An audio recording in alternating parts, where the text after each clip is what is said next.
آپ نے فرمایا کہ وہ ایک خاص حلوہ، تو اب اگر وہ حلوہ تو خاص نہیں ملتا تو کوئی بھی حلوہ کھا لے تو؟ مفتی احمد الخنیمی رحمۃ اللہ تعالی نے کہا کہ موجودہ جو حلوہ ہے وہ بھی اسی کے اندر آ جائے گا. ٹھیک ہے، تو حلوہ اگر سنت حلوہ کا دو معنی ہے، ایک حلوہ مخصوص حلوہ، دوسرا حلوہ یہ مٹھاس کو بھی بولتے ہیں. اچھا، مٹھائی بھی جس کو میٹھی کو بھی کہتے ہیں، وہ اس کے اندر آ تو جائے. یہ کھجور ہو گئی، یہ بھی سنت ہے. یہ ناظرین شہد ماشاءاللہ، اور یہ روغن زیتون، اور یہ زیتون کا ذکر تو قرآن میں بھی موجود ہے. بالکل، یعنی یہ تو بہت سارے مقامات پر ہے زیتون.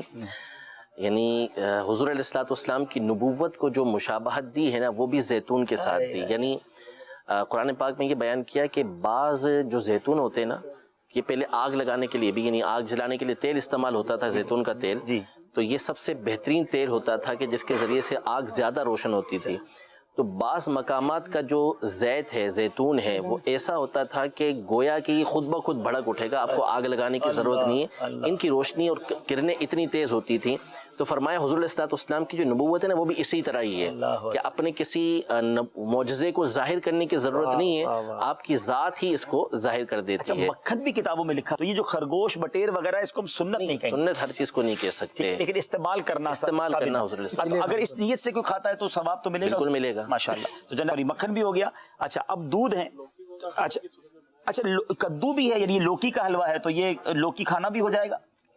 اب اس میں تو یہ لوکی تھوڑی رہ جاتی ہے، باقی دیگر چیزیں زیادہ آ جاتی ہیں. غلبہ جو ہوتا ہے نا، لوکی ہم نے الگ سے بھی بنوائی ہے، الگ سے بھی بنوائی ہے. اچھا، یہ بکری کا دودھ ماشاءاللہ خالص بکری کا دودھ ہے.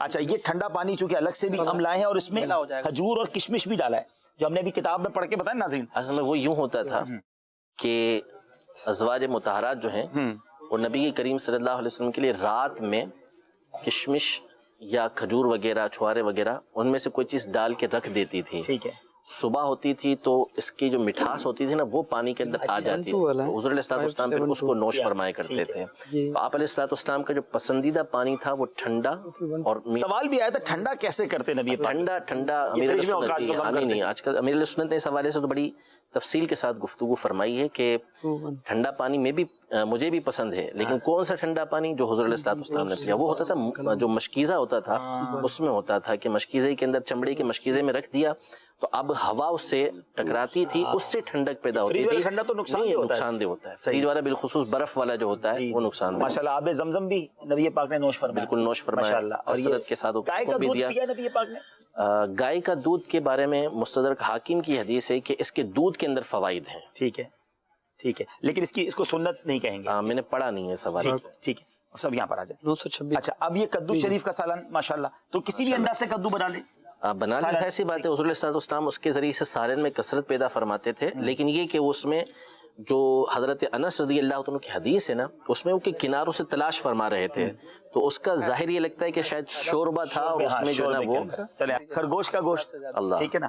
اچھا، یہ بکری ماشاءاللہ آج کل آپ کے گھر میں بکری یا بکرے، ہاں، تو کمر کا، اچھا بکری میں بھی کمر کا گوشت. جی، اطیب اللحم، یہ فرمائے کہ جو بہترین گوشت ہوتا ہے نا، پاکیزہ اچھا، وہ فرمائے کہ وہ لحم الظہر، یعنی پیٹھ کا، کمر کا گوشت ہوتا ہے. ماشاءاللہ. یہ بٹیر آگے جناب، یہ بھی ثابت ہے، سنت نہیں کہیں گے لیکن نبی پاک سے یہ ثابت ہے. اچھا، دمبے کا گوشت یہ بھی ثابت ہے، جی نبی پاک سے ثابت ہے. مچھلی بھی ہم نے ڈسپلے کے لیے اس لیے لائے ماشاءاللہ. اچھا، اور بکرے کی دستی، اچھا دستی الگ ہے. ہاں، دستی تو حضور علیہ الصلوۃ والسلام کو بہت پسند ہے. حضور علیہ الصلوۃ والسلام ایک جگہ دعوت میں مدعو تھے، ان کے گھر تشریف لے کر گئے، تو حضور علیہ الصلوۃ والسلام نے ان کو فرمایا کہ ہانڈی میں سے دستی نکال کے دو. تو دستی نکالی، حضور علیہ الصلوۃ والسلام نے تناول فرمائی، وہ دے دی ہوگی کسی کو باقی. جی. پھر دوسری فرمائی کہ دوسری بھی دو، تو دوسری نکال کے دی تو وہ تناول فرمائی. پھر اس کے بعد فرمایا اور، تو انہوں نے کہا کہ بکرے میں تو دو ہی دستی ہوتی ہیں. فرمایا اگر تم نکالتے رہتے تو نکلتی ہی رہتی. اللہ اللہ، نبی پاک کا فرمان. آپ نے تو کئی بار کھانے کے بعد جانور بھی زندہ کر دیا، بکرا ہی زندہ کر دیا.